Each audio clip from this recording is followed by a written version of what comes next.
The goal for this podcast is to better our understanding through conversation. Communication is one of the easiest, yet hardest things to do. Whether that's communication of feelings, thoughts, or opinions. But through communication, new perspectives begin to take place. Throughout the various topics and opinions discussed on this podcast, we hope that we can add value, understanding, and a few laughs to your day. Thank you for listening and enjoy the show.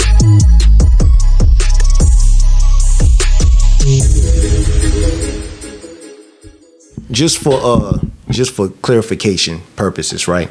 So I want to give you something to think on. I want to just hit you with some thought-provoking things. So, all right, let's go. If I asked you,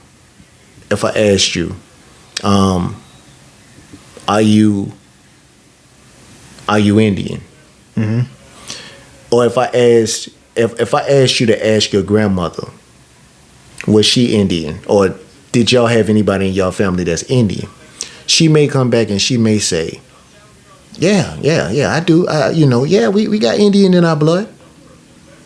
So just keep that. So you'll write a check by that, right? Mm-hmm. Then if I asked you to ask your grandmother this question, you come back and you ask her, well, Grandma, I got another question for you. Even if your great grandmother was living, you ask her, well, great grandma, do you know anybody in our family that have Native American in them? And she might say, I don't know about that. Now, actually, you just asked her the same question, but you rephrased it.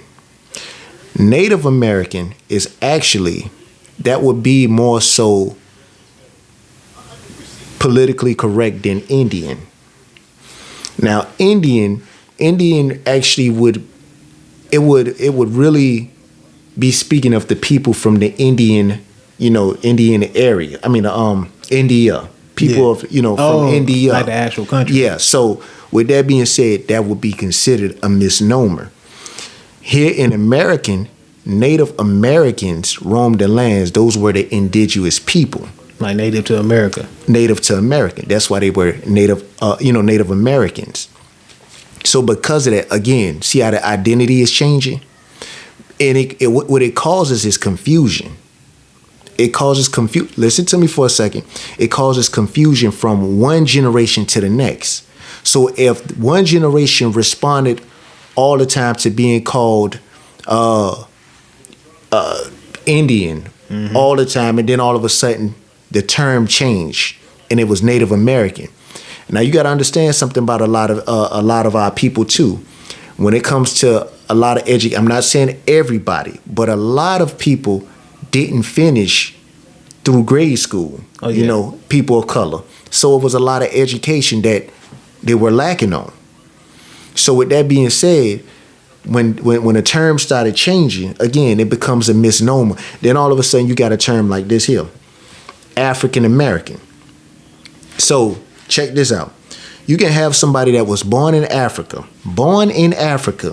and then got their they got their citizenship here in America. So now they have dual citizenship. They're considered an African American. Now, if you're born in America, you're what? American. You're American. So let me think about this, dog. Go ahead and think about it. So it's like, okay, you born in Asia, and then you move to America. I would consider you Asian.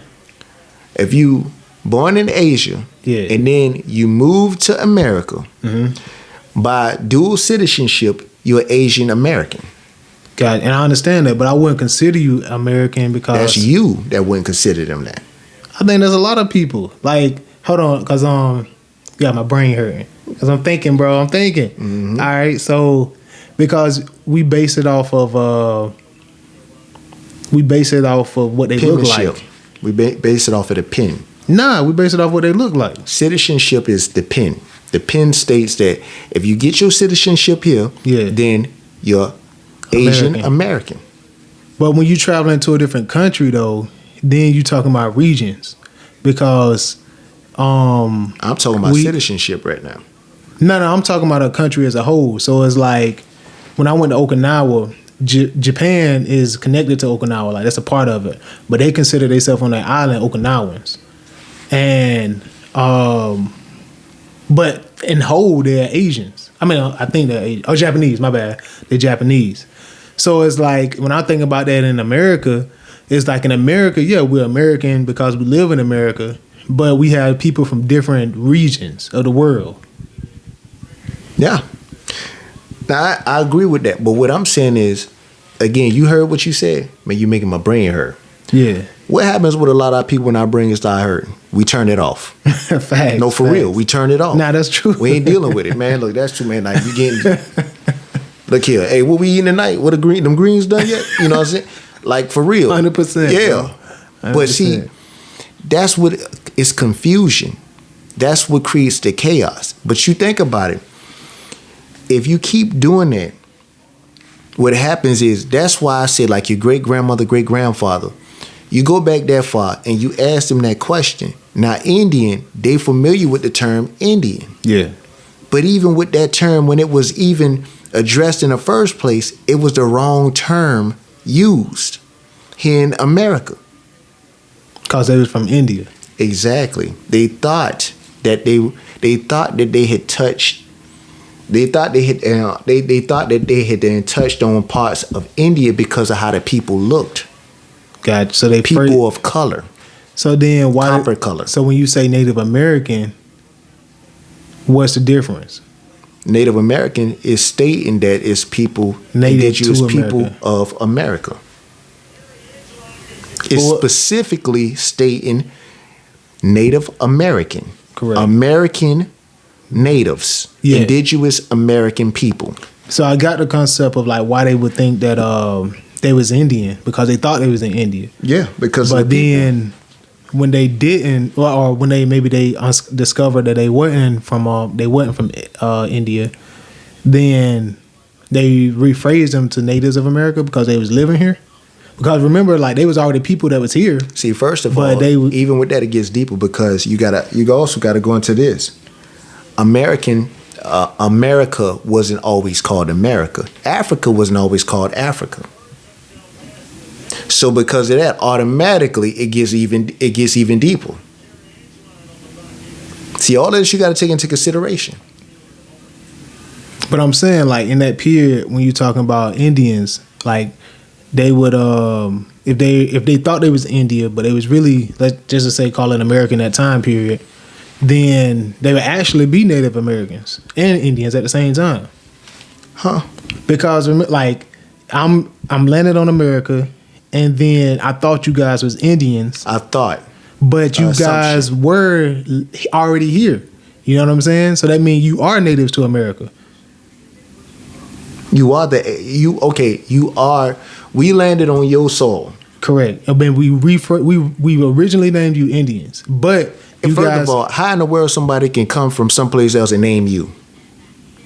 True. That's already the first issue. 100%. But this has been going on far too long. Again, people telling other people who they are because they control the pen. 100%. This is what I've been telling you. 100%. But I think. What I'm saying is, when they named them Indians, then they found out they was already living on that land. Then they called them natives to America because they, like you said, they control the pen. So they named that country or that place they landed America. So they native to America, not Indians anymore. So why people still calling them Indians to this day? It's just like you call See, what you're doing right now is no different than what other people do too. What? See, it's like this here. You remember that quote from yesterday? What quote? The quote. Help me out. Yeah, I got you because I sent it to you in the text. You remember? And not to this on this extreme level, but this quote.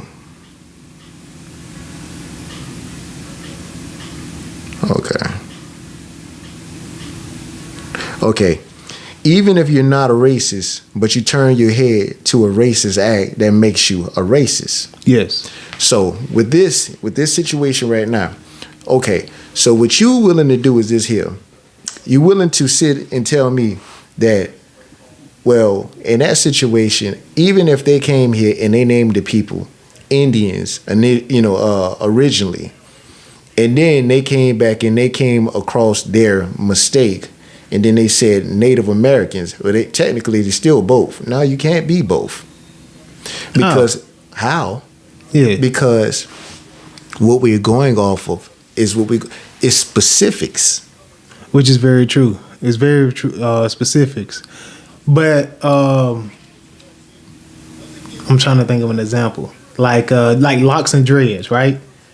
The technical name might be locks. Okay, but so if a person corrects you and tells you the difference between locks and dreadlocks, and if you choose to go forth knowing the truth between the two and you continue to just call them what you've been calling them before, that showcases your ignorance.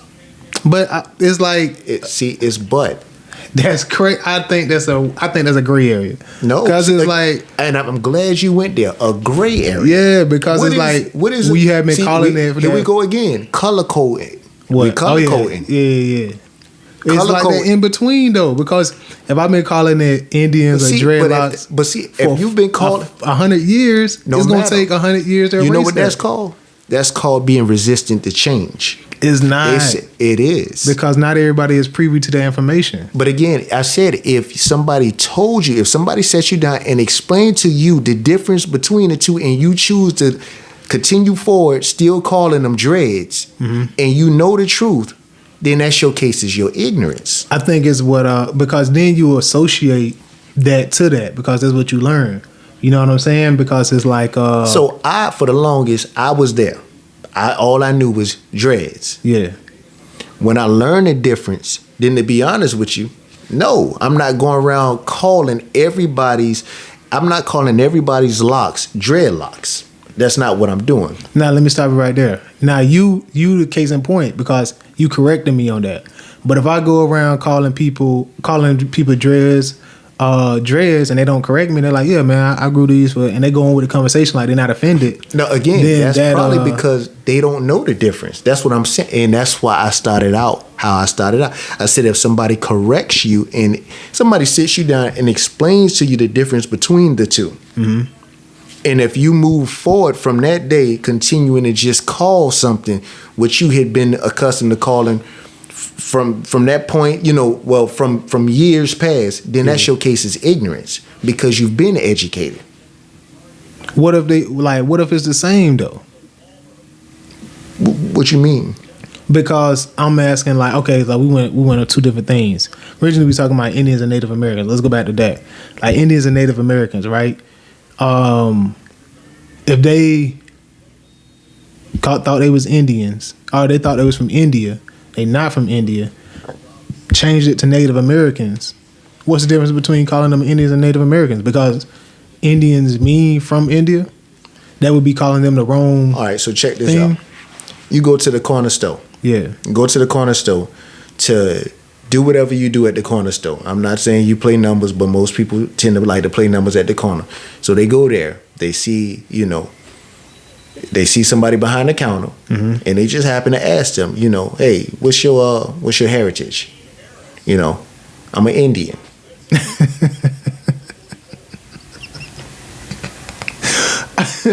That's a good point. I can't argue with that. That's a good point. Y'all should see his face right now. Bro, that's a good point, bro. I can't argue with that. That's a good point. Now, you go and you meet somebody from here that they know they know their roots, they know where they're from. You ask them, hey, what's your heritage? And they say, they might open up their mouth and they might say, I'm indigenous to this land. And then that might blow somebody's mind. What that mean? Then they says, I'm a Native American. Got you. It's a difference. I mean, I see that. That's a good point. You know what I'm saying? I can't argue with that, dog. That's a good point. That make a lot of sense. That makes sense. You know what I'm saying? Now I see what you're saying. That makes sense. That would definitely make sense. Now, let me ask you one more question. With the Black African American thing, is that the same concept? As a writer, man, one thing I've learned is this here. You see, as a writer, you have to understand the power of a pen. That's why I keep it. If you're a mathematician trying to influence the world through numbers is what you do. You can speak numbers, you can teach numbers. That's your thing. That's your niche. As a writer, when you understand the power of the pen, then you understand I have to be very specific in what I say, because it's easy for things to be misconstrued or flipped. You just writing a paper, man. The first thing you learn when writing a paper, and I get on my children about it all the time, you never say they. Who is they? Very true. Who are you referring to? Very true. What's interesting in today's generation, some people would prefer to be called they now, which is even, the world is getting wild, because it's like the things you taught in grade school is like, okay, so it does apply, it doesn't apply when we talking about this. Again, this will be that gray area that you speak of. But again, to avoid the gray area, then you always go back to what you taught, which is, again, now still keeping it color-based, black and white. Black and white states that, the grammar,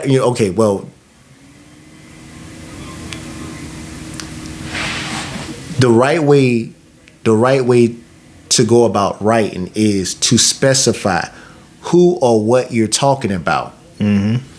That way, we both are on the same page. We know what we're talking about. Yeah. So if you come back and you tell me, and we're being specific, you tell me, okay, yeah, so, man, I ran into a beautiful Indian girl. Mm-hmm. And now we're telling the story. So now, a lot of times you get the, sketching out that the image of this beautiful Indian girl, because now, an illustrative artist needs to, depict this image. Yeah. Now, the image in which this artist chooses to go and, display, it needs to match up with what it is that these words are actually saying. Because if they don't, and it gets pictured in a whole different light, then to be honest with you, this could be the first image that could be shown in history. And this image now is what everybody's seeing in a history book. And now everybody is falsely being guided into believing this is what an Indian looks like. Nah, I got that. I get that. So, just to clarify. Let's go. You saying African American means actually being born in Africa, moving to America. African American, by politically correct, trying to be politically correct is exactly what I'm saying. Because if you're born in America, you're American. You're American. Which I get that, but that's not a nationality. That's what I don't understand. Maybe this is a conversation I just need to do my research on that. Okay. So like when you hear nationality, what do you think of? Nation, right? Like a nation. So it's like America is a nation. And so I'm like, okay, you American, which means you're from this place. But then when you think of ethnic, I can't even say the word, ethnic background, you like different regions. So check this out. Definition. As you stated before, the noun. The status of belonging to a particular nation. They changed their nationality and became so-and-so. All right. Now, 2, this is the second definition. Mm-hmm. This is when it gets interesting. An ethnic group forming a part of one or more political nations. An ethnic group. Yeah. Meaning, yeah, that makes sense. All right. So, with that being said, what did you just say before that? I said American is a nationality.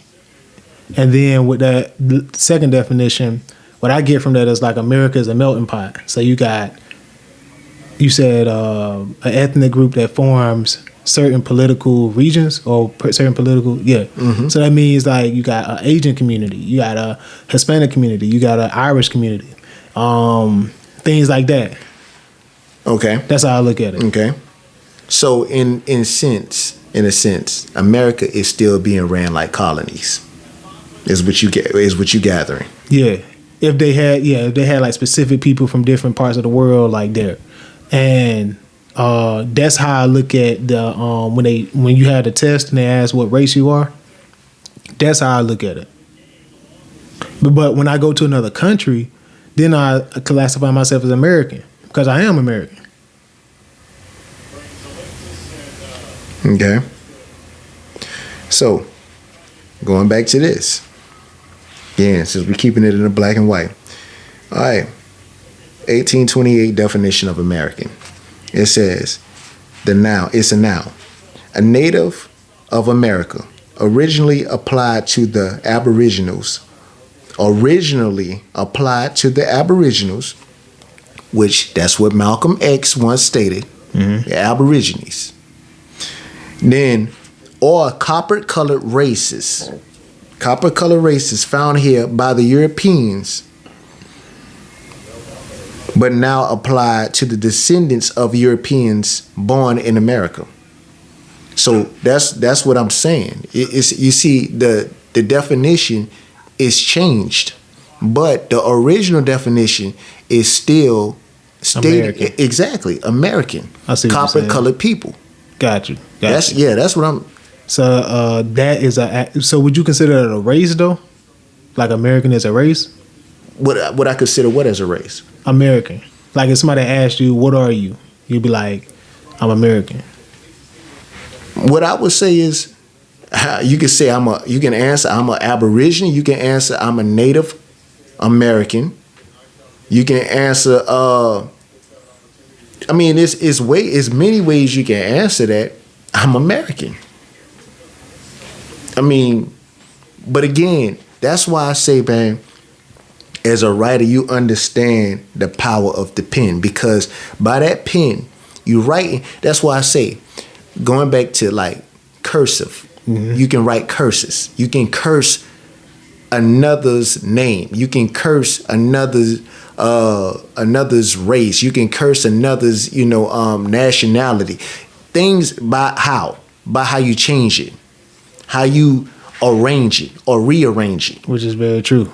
You see what I'm saying? Nah, that's true. why you got to always. But how do you defy these curses? How do you defy being? How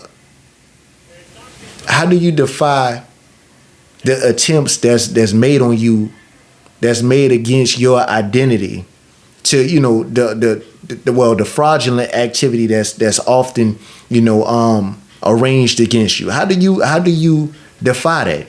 By knowing who you are. By when it's brought to you. Hold on, wait a minute, hold on. What'd you call me? Nah, let's sit down, let's talk for a second. First, I want to ask you, how did you come up with that? That you need to ask questions. You need to question why it is so many years, over the course of so many years, that we the only so-called race or nationality, whatever you want to call us. Why are we the ones that's often we've undergone many different name changes? You question those things. How do you know that though? Like, how do you know that we the only ones and Irish people haven't been going here in America? I'm speaking directly on here in America. Got you. Yeah, I can see what you're saying on that. Definitely see what you're saying on that. That's all I'm saying. Like you question that stuff. Why? Like, what's the importance? Because there's got to be an important reason why. Nah, I see what you're saying. You know what I'm saying? Like, for real. Like, Which is what you saying, like tying it back to the original definition. Yeah, exactly. If that's the original definition, go back to the original. Then why is it being changed so much on a certain type of people? Understood. I see what you're saying now. That's all I've been trying to say. But it's like, even with that, man, it's just like, it's a spinning top effect now. Because even with the census, a lot of people don't even understand this about the census. The census have been under attack twice. And a portion of the census was damaged by fire. And another portion of the census was damaged by water. Now, going back now, a lot of people be like, oh, conspiracy theorists. But again, when you take and you look at both of those elements, what are those elements synonymous with, first of all? Water and fire. They put each other out? That what you mean? They're synonymous. In the good book, they're synonymous with what? You use fire. Help me out. You use fire. They're both destructive. They can be, but also what they're known for is they're purging agents. That's what they do. They purge. Which is true. Like, I look at nature. Certain plants don't release their seeds until after a forest fire. You know what I'm saying? That's exactly. So with that, you have to ask yourself, first of all, okay, the destruction that was done to the census, why was it done? Okay, not only why was it done, okay, it was done by water here, it was done by fire here. You question those things, okay? Because with the census, if something is destroyed with the census, what is the census' whole purpose? Count the people in that area, like to do a count. And through counting, what does it do? Determines how many of each person is in where, how many households. What goes into the census? Well, let me ask you that. What goes into it? What are the census keepers' what's the job? Purpose? From what so I was a census enumerator a couple years ago. Mm-hmm. What they told me from what I was doing was I go around count the household and it determines what resources go into the neighborhood. So it's like this amount of people living here with this amount of money, making this amount, then this is going to determine how much they get fixed. So what does it mean? When you look at it from abroad, what does it mean? Keeping an eye on things, right? You can look at it like that. You can look at that, or it is like that, right? Because you got to be keeping an eye on certain neighborhoods if you bring in supposed resources into certain. My thing is this here, man. Some of the resources the supposed resources that's brought into certain neighborhoods, oftentimes when they're brought into the neighborhood, when they finally brought into the neighborhood, it often looks off script. It looks like something that doesn't belong there.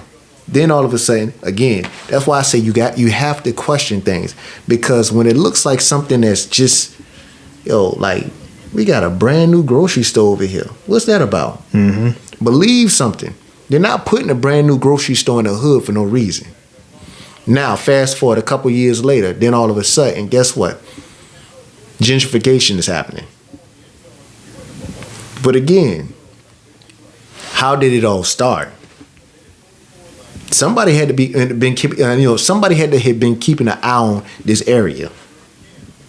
I can see that. You know what I'm saying? Because and of course you got people that scout out areas for resources, scout out areas for like vacant homes to renovate them, to do this, to make money off of it. So yeah, I can definitely see that. Taxes, all this stuff too. Like just understanding the amount, the people that's in the environment, all that stuff. How you gonna ever know? Okay, like what's the population over here? Like the population of. I see what you're saying on that, which makes sense. Somebody got to be, you know what I'm saying, figuring out. Yeah, I see what you're saying on that. It all ties together. That's all I'm saying. But it's the things that we don't pay attention to that means the world. I guess my question would be on that would be like what's the bigger picture? You know what I'm saying? Because I don't feel like even what's the bigger picture of that? Like what's their goal? Because it's what's their goal with that? Trying to keep an eye on everything. You know what I mean? Like what are they trying to control? Well, my thing is, first of all, I can't answer that question per se. I can't. My thing is this here. I'm gonna go to this. My thing is this here. Long as you have, if you have certain people living certain ways, and then you have other people living other ways, but in the back of your mind, you thinking, those people over there, they're no threat. They don't even know who they are. They brainwash. And then somebody come back, what you mean by that? They appear to be doing okay over there.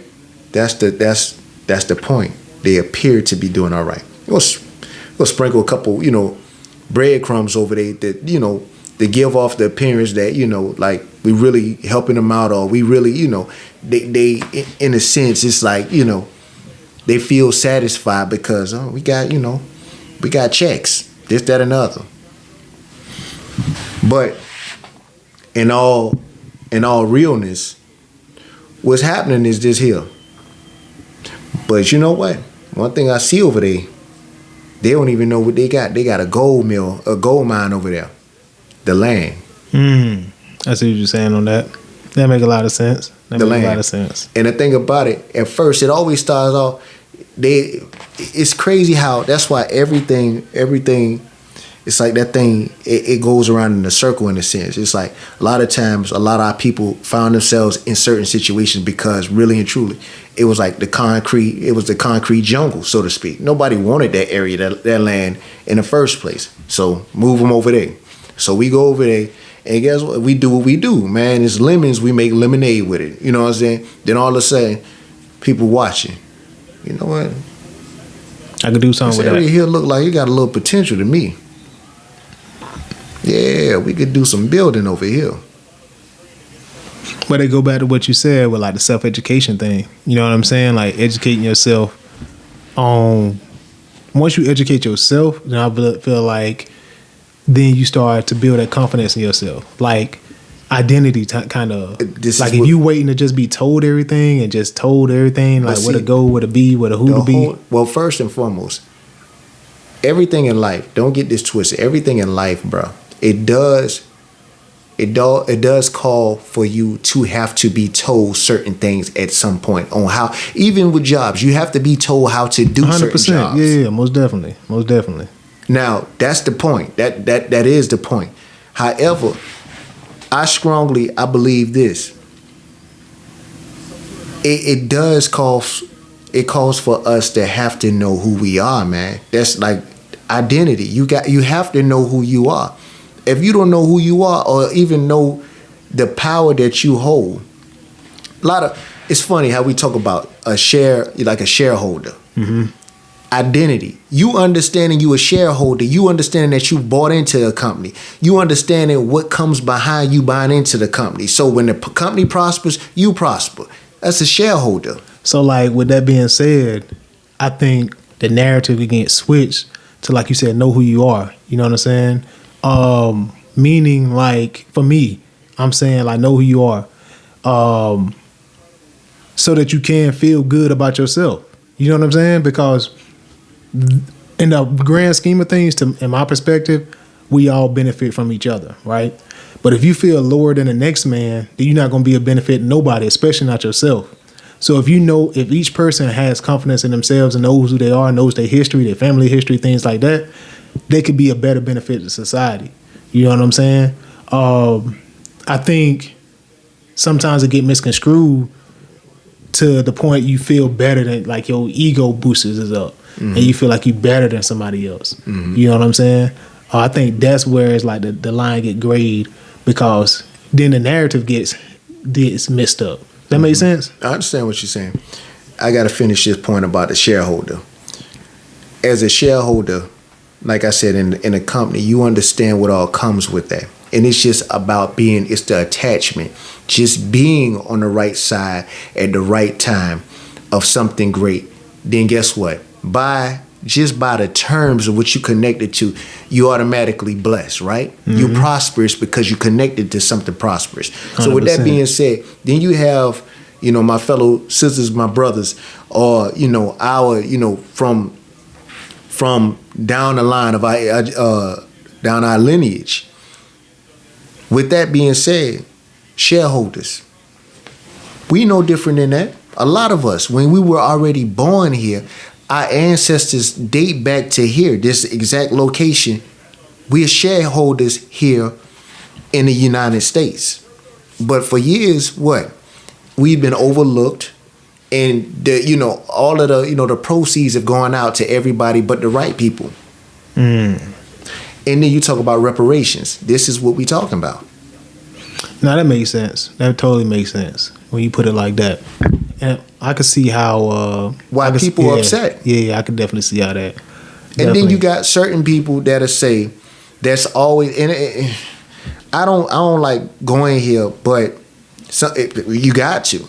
Sometimes you got white fragility. What's that mean? Oh, excuse me, white privilege come in there, and then you have the fragility that sets in too, because you sit around and your ass, well, dog, man, my ancestors, that's, every generation, one thing that's been passed down is how we've been overlooked about this, that, and the other. Like, when we gonna get our just due? We deserve something. Then you look, white privilege seems to be a scholarship that's always granted to the same folk, through every generation. They're gonna come up just because they look right. I didn't say white. They look right. And we just happen to look wrong by the public view. So then all of a sudden, what white privilege often does is this here. White privilege just say, well, it's not about that. You just need to work hard for what you get. You need to, that's how white privilege often presents itself. Then all of a sudden, when white privilege is turned around and it is questioned, intensely questioned, and say, okay, that's interesting. So how did you get to where you are? Oh, I work hard for mine. I'm highly educated. I got my scholarships. Okay, what about your great grands? If I'm not mistaken, they not even from America, right? It's not about that. It's not about that. The point is, you can work hard for whatever you want here in America, and you can get whatever you, to a certain extent. That's the dream that's painted. Because we've had people here working hard their whole lives. We've had people that sit up there. When you have a group of people that's taught, you're born with two strikes, that's taught, no, you can't just be smart. You have to be smarter than smart, because smart won't even be enough to even get you seen at the door a lot of times. You really have to make a grand impression. When you taught like this, no, it's not enough just being present. You have to be more than present. That's the messed up part about it. But again, white privilege, what happens is oftentimes it becomes white fragility. It gets fragile. It gets very fragile because the truth is hard to accept. The truth becomes a weighted ton that is flying through a china shop. That's what white privilege becomes. It becomes white fragility, the china shop. And then you got that heavy weight, that heavy weight of truth that's just going back and forth through that shop, wrecking everything. That's what it is. Nah, I could definitely see that, bro. That was heavy, man, but it's true. It's true. It make a lot of sense. Make a whole lot of sense, dog. No, go ahead, I bro. want to say one more thing. Go ahead. Am I sitting up there? No, I'm not sitting up there. I'm not trying to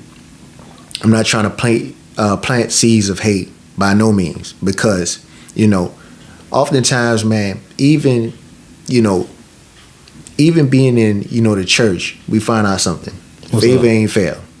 It's not. This is a different situation. This is a different situation altogether. What I'm trying to say is this here. A lot of people, they get a lot of flack because they ask a simple question: where's mine? So if this whole thing is looked upon as a pie, and if it is viewed as a pie, believe certain people coming for their cut. Matter of fact, they ain't even got to come for their cut. And it's being wired to them. But then if certain people fix their lips or utter the question, where's mine? They ain't gotta utter it loud. Where's mine? Then all of a sudden it's a problem. That ain't right. That ain't right. That's all I'm saying. I definitely feel that, man. And that's a good point. You know what I'm saying? I think like what you said about the truth thing, is like this for me. So I have two things, right? I've heard people give the argument that black people are always holding on to slavery, and that they're always holding on to slavery, but you don't see white people going around saying like, "Oh my God, my family was slave owners." Like, "Oh my God, I'm so sorry." First of all, why would they say it? First of all, who would be proud enough to say that in public? Think about that. Who would be proud enough in today's version of America to say that public? Like really, like let's talk about that for a second and what that entails. That's telling the world, yeah, we built our empire off the back of slaves. You want to know how we made it? Who's going to be proud about saying that? 100%. But then on the flip note to that, you got people that steady trying to, climb up out of the mud and trying to, really, and legit, in a lot of cases, you got a lot of people trying to do things the right way. But again, it's just, you look wrong. You look wrong. That's crazy to sit there and think you look wrong. When you say that, you saying wrong like reminders? No. What I'm saying is, bonk it. I'm going to just go ahead and I'm going to be honest, brutally honest. You're black. You look black. You look black. So because you look black, you're not rewarded certain opportunities that you would be if you looked differently. If you looked lighter or looked whiter. It's one thing, man, one thing that bothers me, man, is a lot of people, colorism will have a lot of people believing that, you look more valuable if you're lighter. Mm-hmm. You look like you got your stuff together if you look whiter. Yeah. Back in the day, a issue we had in our community was a lot of people. A lot of sisters felt like, in order for me to fit in, or to get me an opportunity, I got to perm my hair. I got to make my hair. I gotta go through that process of looking like them. But now look at it's crazy it's funny how this whole thing is like how it's shaping out now. So the lighter or the whiter thing, it still applies to a degree, right? But then you have people getting injections in their lips. They're getting, butt shots. They're getting, but who looks like this? It's the darker people that look like that. That's what's desirable, but then the skin tone isn't desirable. That's very true. Even, we could talk about cultural appropriation. We could. That's you see, like, my thing is, again, I'm not trying to plant no seeds of hate. I'm not. My thing is, one thing about styles, man, and it's always been true. People like what they like, and if it looks good to the majority of people, they're gonna try to ride and they're gonna try to make it happen for themselves. Like locks. You have Caucasian people that go out and try to get it done to their hair as well. And then you look at it, it looks different. It doesn't look the same because it's two different textures of hair. Mm-hmm. Like even with braids, things of that nature. It's go ahead. I was gonna say, like, is it wrong to you're saying is it like a credit thing? So like, is it wrong for white people to want to do that, like get butt injections, or are you saying like is it like credit, or is it saying that the wanting to accept the culture and then deny it at the same time? Of course, I get that wholeheartedly. It's what I find. It's all limited. So I don't mind getting that thing thick up in the back. Now I don't mind that. I don't mind let my lips get a little full.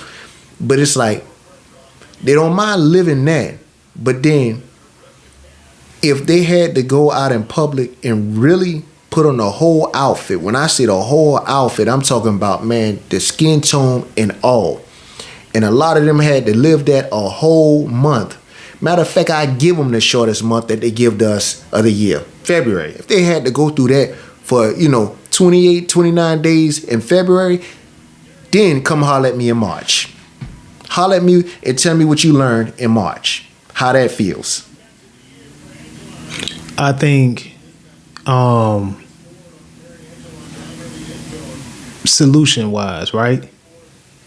How would that be rectified? Because we speak reparations, but it's like, can the government just hand out that much money to only one race? Would it be if it was a public announcement? You know what I'm saying? If it would just be equal treatment across the board, like what would the solution be? Because you still have people with different personalities, different viewpoints on both sides. So it's like, how would you come up with a commonality solution that benefits everybody? You really want me to answer that, bro? Yeah. You really want me to answer that? I didn't create the problem. So, I'm going to say this here. It would cause for... One thing I know about our government, bro. Our government can be very crafty when they choose to be crafty. That's one thing I do know. Like, sometimes, man, I'm just amazed at what some of this. I've heard for years we've been in debt, but the money's still coming. Very true. That's all I could say. But I didn't create the problem. And one thing about it, it's been a lot of people benefiting off of a problem. And then you ask me, what do I feel the solution is? I didn't create the problem. So, with that being said, I couldn't tell you verbatim how to fix the problem. But that's the thing that I find it interesting. What? How somebody will come to somebody else and say, okay, how do you elect that we fix the problem? And then the individual like, well, really, I didn't create the problem. Well, I think it's a fair question because it's like you're being affected by the problem. So you see it from the inside out. You know what I'm saying? So it'd be like asking, like, you know what I'm saying? You see it from the inside out. I see what you're saying, man. But to be honest with you, to be completely honest, I really don't. What it would take for a lot, to me, it's no different than a person that has been wrongfully sentenced in prison. So now you dealing with time. I see what you're saying. And you dealing with money. Yeah. What do you feel is the right cost or the right amount of money to get back years that they've lost? How you do that? Yeah. Can you rewind the hands of time, perhaps? Can we start there? That is very true. That is a good question, man. That's a good question. I think, and honestly, bro, like, I feel like more conversations like this need to be had just for the simple fact I feel like solutions will come out of that. You know what I'm saying? Like, having these conversations, not being scared to have these conversations. And you said it multiple times, bro, this is not a hate conversation. It's not. You know what I'm saying? We just trying to gain an understanding, bro. You know what I'm saying? Like, and I appreciate you having this conversation with me, bro, because it helps me clarify that, to have it out loud, to hear it out loud, and to just talk about it, man. I'm going to tell you something else too, man. I'm going to say this here. Like, to be honest with you, and it's a lot of Caucasian people that's out there. that also deal with the same exact problems that a lot of us deal with. Mm-hmm. And they're wanting to know, they've been right there in them trenches with us too. And so, again, it's just not one people. It's a lot of people out here in this world that's suffering. They're suffering. And again, it's like, bruh, like, we can't, like, the people at the top of the pyramid, they can't, a lot of times what the issue is the fact they don't, and I'm not saying that no man or woman should bow down to the next man or woman. I'm not saying that. But sometimes we do have a neck that has the ability to look down for a reason. Sometimes you got to see what's beneath you. Mm-hmm. And too many times people don't even want to look down because I'm peasants. Facts. That's what goes through their mind. So at that point in time, then you'll get heinous crimes. You'll get heinous outcomes. You'll get ignorance. You'll get all kind of stuff because, number one, now you're not even treating your fellow neighbor, or you don't even call them or consider them to be a neighbor. You don't even see them as being humane. Facts. That's when you get problems. 100%, bro. Integrity. Yeah, man. I think that's real, bro. Time, money, relevance. I think a lot of those have to do with it, right? When you talk about, because it's, for me, I think it's a mixture of classism and racism. Meaning like people that want to get to the top so bad that they'll lose integrity just to gain money, or they'll, you know what I'm saying? The stuff they'll do. Yeah, so it's like that, and then people skew viewpoints on other types of people. You know what I'm saying? It's a mixture of both. And I think a couple of the issues are time, money, and relevance. Somebody want to always be relevant. Somebody want to own all their time and have all the money. You know what I'm saying? Before I close, man, I'm going to go ahead and I'm going to go full circle with this thing. What's up? And what you were just talking about, at the top of the pyramid, I think that's where the elevator theory comes into question. Or if it was somehow that you can utilize the elevator theory, the world would be different. 100%, bro. Just being in, explain the elevator theory. The elevator theory is this here. I don't know why all of a sudden it just hit me like the imagery. Even if you look at life as a pyramid, and let's just say the elites were at the top of the pyramid, if you can create a situation in which you have certain so-called commoners had to cross paths with elite individuals, and let's just say that they cross paths on an elevator, and somehow they were utilizing the elevator at the same time and the elevator went out and they were stuck on the elevator. Then all of a sudden what happens is a shift in mentality would happen, because right then and there the atmosphere changes. Now it's not about status, it's about what you know. It's about now I might need to conversate with my neighbor to figure out, okay, am I seeing this for what this is? What's going on? And when the moment they open up their mouths to conversate with one another, more times than none, they'll find common ground. They'll find common ground. Elevator theory. Yeah. A shift in perspective. I like that, man. So you want to end on that? Hey, it's over. Hey, man, this has been a Real Talk podcast. If you like what you heard, man, leave us a like, share, a comment. Continue to get those ratings up, man. We appreciate you guys tuning in every week. And to next week, man. Peace. Real Talk. We appreciate you giving us a listen. If you like this episode and would like to engage with us or support, reach out through our social media platforms, linked in the description, and tune in every Thursday to check out new episodes. See you next week.